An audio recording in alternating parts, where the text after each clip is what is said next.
16వ అధ్యాయము అవతార కార్యపు అప్పగింత. గురుదేవుల నిష్క్రమణం. గురుదేవులు శ్యాంపుకూర్కు వచ్చి 3 నెలలు అయింది. వైద్యుల చికిత్స, మాతృదేవి పరిచర్యలు, శిష్యుల సేవలతో కూడా వ్యాధి తగ్గుముఖం పట్టక రోజురోజుకు తీవ్రమవసాగింది. మునుపు ఒకంత ఉపశమనమిచ్చిన ఔషధాలు ఇప్పుడు నిష్ప్రయోజనమైనాయి. కలకత్తా కలుషిత వాతావరణం కారణంగానే వ్యాధి తీవ్రరూపం దాలుస్తూ ఉందని తీర్మానించిన వైద్యులు నగర పొలిమేరలలో చక్కని గాలి వీచే స్థలానికి ఆయనను తీసుకువెళ్లడం మంచిదని సలహా ఇచ్చారు. అందుకు తగిన ఇంటి కోసం వెదికిన భక్తులు కాశీపూర్ అనే చోట ఒక ఉద్యాన గృహాన్ని అద్దెకు తీసుకున్నారు. 1885 డిసెంబర్ 11వ తేదీ ఆ ఇంటికి గురుదేవులను తరలించి తీసుకువెళ్లారు. కాశీపూర్ ఉద్యాన గృహం విశాలంగా ఉంది. జనసంచారం లేని చోట ఉంది. ఎటువైపు చూసినా పచ్చని చెట్లు, రంగురంగుల పువ్వులు, విరబూసిన చెట్లు, పసిడి పచ్చని ఆలుబయలు. దక్షిణేశ్వరంలోని కాళీమాత ఆలయంలోని సహజ సౌందర్యంతో దీనిని పోల్చలేం. కానీ 4 నెలలు కలకత్తాలో గడిపిన గురుదేవులకు ఈ చోటు చాలా ఆనందంగా కనబడింది.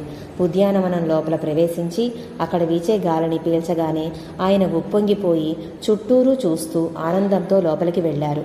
తర్వాత మేడ మీద తమకు కేటాయించిన గదికి దక్షిణంగా ఉన్న డాబా మీదకు వెళ్లి నిలబడి తోట అందాన్ని కాసేపు చూసి ఆనందించారు.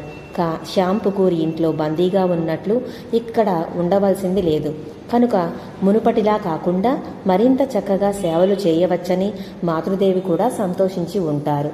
వీరిద్దరూ ఆనందించడంతో శిష్యుల మనస్సులు కూడా ఆనందంలో ఓలలాడాయి. భక్తులు గురుదేవుల ప్రత్యేక చికిత్సకు కావలసిన వసతులన్నింటినీ ఏర్పాటు చేశారు. విఖ్యాత వైద్యుడైన మహేంద్రలాల్ సర్కార్ గురుదేవులకు చికిత్స చేయసాగారు. యువ శిష్యులు గురుదేవులతో పాటు ఉంటూ ఆయనకు సేవలు చేస్తూ వేచి ఉండసాగారు. మాతృదేవి ఎప్పటిలా పథ్యాహారం తయారు చేసి బాధ్యతను తీసుకున్నారు. పెద్ద గోపాల్ లాంటి ఒకరిద్దరు భక్తులతో మాత్రమే ఆమె కొద్దిగా మాట్లాడేవారు. పథ్యాహారం మినహాయించి మరేదైనా ప్రత్యేక ఆహారం డాక్టర్ నిర్దేశిస్తే అలాంటి ఆహారం తయారు చేసే పద్ధతిని వీరి మూలంగా తెలుసుకుని వండేవారు. వంట మాత్రమే కాకుండా ప్రతిరోజు మధ్యాహ్నానికి మునుపు సాయంత్రమైన కాసేపటికి గురుదేవులకు తామే ఆహారం వడ్డించి ఆయన ఆహారం పుచ్చుకునేదాకా అక్కడే ఉండేవారు. వండటం లాంటి పనులలో సహకరించడానికి, మాతృదేవికి సహాయంగా ఉండడానికి గురుదేవులు అన్నగారి కుమార్తె లక్ష్మిని తీసుకువచ్చారు. దక్షిణేశ్వరానికి వచ్చే కొందరు భక్తురాండ్రు కూడా అప్పుడప్పుడు ఇక్కడికి వచ్చి కొన్ని గంటల సేపు వీరును బట్టి 1-2 రోజులు అక్కడే బస చేయడం కద్దు. రామకృష్ణ సంఘ చరిత్రలో కాశీపూర్ శాశ్వత స్థానం వహించింది. గురుదేవుల జీవితంలోని అత్యంత మహత్తర సంఘటనలు ఇక్కడే జరిగాయి. ఇక్కడే ఆయన నరేంద్రుని జీవితాన్ని తీర్చిదిద్ది యువకులను అతడికి అప్పగించి సంఘానికి పునాదులు వేశారు. కాశీపూర్ ఉద్యాన గృహంలో 1886 ఆగస్టు 15 వరకు నివసించారు. ఈ 8 నెలలలో ఆయనను పీడిస్తున్న వ్యాధి క్రమేణా తీవ్రతరమవుతూ ఆయన శరీరాన్ని అస్థిపంజరంగా మార్చేసింది. అయినా సుస్థిరమైన ఆయన మనస్సు వ్యాధిని, దాని కారణంగా కలిగిన బాధను త్రోసిపుచ్చింది. తాము అప్పటికే ప్రారంభించిన కార్యాన్ని ఎలాగైనా పూర్తి చేయాలని ఆయన బద్ధకంకణులైనట్లు కనిపించారు. ఒక్క క్షణం కూడా తీరిక లేకుండా శిష్యులకు, భక్తులకు ఆవశ్యకమైన తర్ఫీదును ప్రత్యేకించి ఒక్కొక్కరికి కొన్ని సమయాల్లో అందరినీ కలిపి ఇవ్వసాగారు. ఒకరోజు నరేంద్రుణ్ణి పిలిచి తక్కిన శిష్యులను చూపిస్తూ, వీరందరి బాధ్యత నీకే వదిలిపోతున్నాను. వీరందరూ సాధన అనుష్ఠించేటట్లు ఇంటికి తిరిగిపోకుండా చూసుకో అంటూ యువకుల బాధ్యతను అతడికి అప్పగించారు. ఎంతో ప్రశాంతంగా యువకులందరికీ సన్యాస ఆదర్శంలో తర్ఫీదునిచ్చారు గురుదేవులు. ఒకరోజు వారందరినీ బయటికి వెళ్లి భిక్షాటన చేసి రమ్మన్నారు. వారిలో పలువురు ధనవంతుల పిల్లలు, పుష్కలంగా ధనంతో పోషింపబడిన వారు అయినా గురుదేవుల ఆజ్ఞను శిరసా వహించి ఎంతో సంతోషంగా బయలుదేరారు. వారు మొట్టమొదట భిక్ష యాచించింది మాతృదేవి వద్దనే. వారు వెళ్లి యాచించగానే మాతృదేవి 1 రూపాయి వారి భిక్షపాత్రలో వేశారు. ఇలా రామకృష్ణ సంఘానికి ప్రప్రథమ కృపాశక్తిని ప్రసాదించారు మాతృదేవి. ఆ తర్వాత వారు భిక్షకై బయటికి వెళ్లారు. లభించిన బియ్యము, కూరగాయలను వండి గురుదేవుల వద్దకు తీసుకువచ్చారు. అందులో కాస్త నోట్లో వేసుకుంటూ గురుదేవులు మంచి పని చేశారు, ఈ ఆహారం పరమ పవిత్రమైనది అన్నారు. ఆ మాటలతో వారి ఆనందం అవధులు దాటింది. ఒకరోజు పెద్ద గోపాల్ కొన్ని కాషాయ వస్త్రాలను రుద్రాక్ష మాలలను మూటగా కట్టి గురుదేవుల వద్దకు తీసుకువచ్చాడు. వాటిని ఉత్కృష్టులైన సన్యాసులకు పంచిపెట్టమన్నట్లు చెప్పాడు. గురుదేవులు తమ సమక్షంలో ఉంటున్న యువ శిష్యులను చూపిస్తూ, వీరికంటే శ్రేష్ఠులైన సన్యాసులు ఎవరూ ఉండరు, వీరికే వాటిని ఇవ్వు అన్నారు. పెద్ద గోపాల్ మూటను తెచ్చి గురుదేవుల ముందు ఉంచారు. వాటిని భక్తులైన 12 మంది యువకులకు పంచిపెట్టారు గురుదేవులు.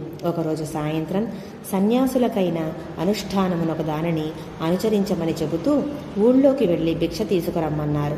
ఇలా రామకృష్ణ సన్యాస సంఘానికి ఆయన శ్రీకారం చుట్టారు. ఇంతటితో ఆయన అవతార కార్యం సమాప్తమైందా? ఎలా సాధ్యం? ఈ యువకులను ఎవరి బాధ్యతతో వదిలి వెళ్ళగలరు? వీరందరి బాధ్యతలను నేను స్వీకరిస్తాను అంటూ దక్షిణేశ్వర రోజులలోనే ఆయనతో చెప్పిన మాతృదేవి తప్ప మరెవరికీ అప్పజెప్పి వెళ్ళగలరు? కానీ మాతృదేవి మనోస్థితి వర్ణనాతీతంగా ఉంది. దక్షిణేశ్వరం వదిలి ఎప్పుడు గురుదేవులు వెళ్లారో అప్పటి నుండి జరగరానిది జరిగిందేమో అనే వ్యాకులతతో ఆమె జీవిస్తూ ఉన్నారు.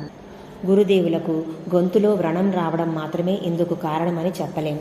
తమ నిర్యాణ సమయానికి సూచనలు అంటూ గురుదేవులు చెప్పిన ప్రతి ఒకటి తర్వాత మరొకటిగా జరగడం ప్రారంభించడమే మాతృదేవి హృదయాన్ని కలిచివేయసాగింది.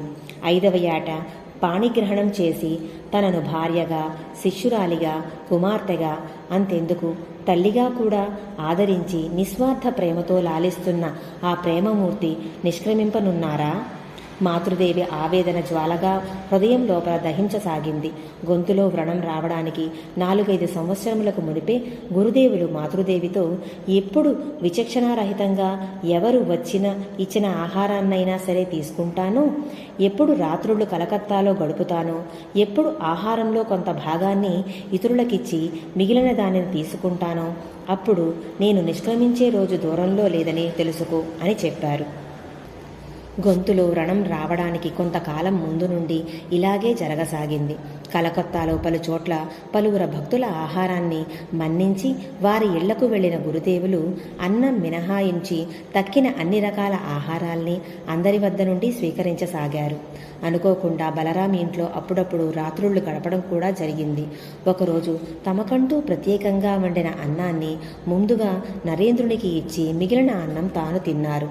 మాతృదేవి దానిని వారించినప్పుడు ఆయన మొదట నరేంద్రుడికి ఇవ్వడంలో నా మనస్సులో ఎలాంటి నిర్బంధమూ కలుగలేదు, అందులో దోషం కూడా లేదు అన్నారు. గురుదేవులు ఇలా అన్నప్పటికీ ఆయన ముందు చెప్పిన దానిని గురించి ఆలోచించి నేను మనశ్శాంతి కోల్పోయాను అంటూ కాలాంతరంలో మాతృదేవి అన్నారు. శ్యాంపుకూర్ రోజుల్లో దక్షిణేశ్వరంలో జరిగిన ఒక సంఘటన మాతృదేవి మనస్సును ఇంకా కలతపెట్టసాగింది. తమ నిర్యాణ సమయానికి మరొక సూచనగా నన్ను ఎప్పుడు భక్తులు దైవంగా ఆరాధించడం మొదలు పెడతారో అప్పుడు నా నిర్యాణ సమయం ఆసన్నమైందని గ్రహించుకో అంటూ గురుదేవులు చెప్పి ఉన్నారు. అది కూడా జరిగింది. ఆయన చికిత్స కోసం కలకత్తా వెళ్లారని తెలియని భక్తులు కొందరు దక్షిణేశ్వరం వెళ్లి విషయం తెలుసుకున్నప్పుడు వారికి చెప్పలేనంత అసంతృప్తి కలిగింది. అయినా ఆయన గదికి వెళ్లి ఆయన చిత్రపటం ముందుగా తాము తెచ్చిన తీపి పదార్థాలను నైవేద్యంగా ఆయనకు అర్పించి వాటిని ప్రసాదంగా స్వీకరించారు. ఈ సంఘటన విన్నప్పుడు మాతృదేవి ఎంతో కలత చెందారు. గురుదేవులు ఆమెను ఓదారుస్తూ, దీనికోసం ఎందుకిలా కలవరపడుతున్నావు? కాలక్రమంలో నన్ను ప్రతి ఇంటా ఆరాధిస్తారు, ఇది సత్యం, కనుక కలత చెందకు అన్నారు. మాతృదేవి మనస్సు స్వాంతన పొందలేదు. అంతేకాకుండా శ్యాంపుకూర్లో ఒకసారి కాళీ పూజ రోజు భక్తులు గురుదేవులనే కాళీమాతగా పూజించారు. వీటన్నింటినీ తలుచుకొని మాతృదేవి మనస్సు తీరని ఆవేదనకు గురయింది. ఒకరోజు గురుదేవులు మాతృదేవిని చాలాసేపు తేరిపార చూస్తూనే కూర్చున్నారు. అది గమనించిన మాతృదేవి, ఏమైనా చెప్పదలుచుకున్నారా? చెప్పండి అన్నారు. అందుకు గురుదేవులు, నువ్వు ఏమీ చెయ్యవా? అన్నీ నేనే చేయాలా అని అడిగారు. అందుకు మాతృదేవి, నేనొక స్త్రీని, నేనేం చేయగలను అని ఎదురు చూస్తున్నారు అని ప్రశ్న వేశారు. నువ్వు చేసే తీరాలి, నువ్వు చేయాల్సింది చాలా ఉంది అన్నారు. ఇలా గురుదేవులు తమకు కార్యాన్ని అప్పగించడంలోని అర్థం మాతృదేవికి బాగా తెలుసు కాబట్టి ప్రత్యుత్తరం ఇవ్వకుండా మౌనం వహించారు. మరొక రోజు కూడా గురుదేవులు ఇలాగే ప్రజలు అజ్ఞానమనే అంధకారంలో కీటకాల్లా కొట్టుమిట్టాడుతున్నారు, వారిని నువ్వు ఆదుకునే తీరాలి అన్నారు. ఈ సంఘటన తర్వాత తమ భక్తురాంటను లాటు, యోగిన్, రాఖాల్, నరేంద్రుడు ఇత్యాది కొందరు భక్తులను మాతృదేవితో కలిసిమెలిసి ఉండేలా చేశారు.